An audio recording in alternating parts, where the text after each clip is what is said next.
بسم الله الرحمن الرحیم. قدرمن دی چې کله د جنگ رسوا یعنی سبو گئی د زوړي لشکر آمنے سامنے شول سره مخامخ شول. یو طرف ته د ظالم لشکر دی، بل طرف ته د حضرت حسین رضی الله عنه لشکر دی. نو د ظالمونو د لشکر نه یو کاش و چې شمر زیجو شم نوم یې و، ایدی د حضرت حسین رضی الله عنه په لشکر باندې چکار ولګو. حضرت حسین رضی الله عنه خپل ورسته یور بل کړه کندې کندلې چې داسې نه چې د دشمن د مو سره ورسته بلاد شي په موږ نه ورسته طرف نه حمله نه وکړو. امیر خیمه ونه سيزي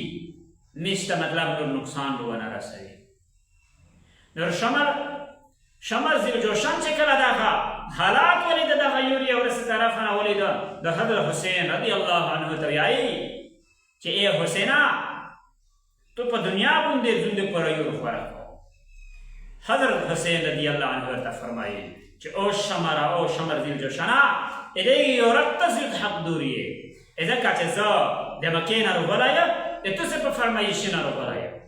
ته څه په خاطر باندې ولایا په خطوط باندې ولایا بیا مو د تو سنا واپس مطالبات واپس تا وکړه چې زه واپس نو شلاسه علاقات ولور شو چې نه مکه ته دریم نه بلایله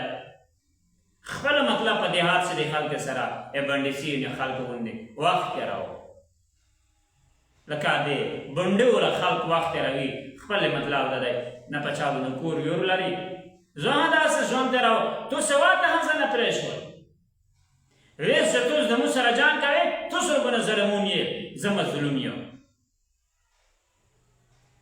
او ظالم جهنم تدریمی مظلوم جنت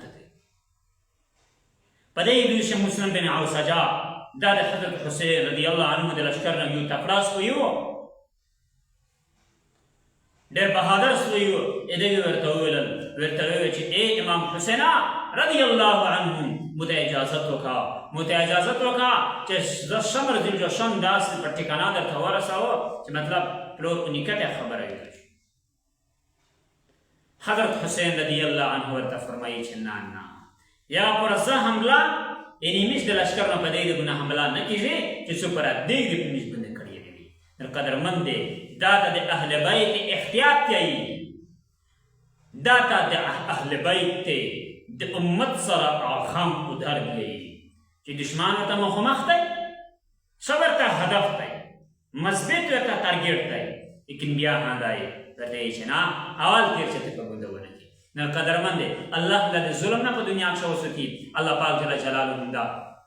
اهل بیت سره مشته محبت نصیب کو وما علینا الا البلاغ.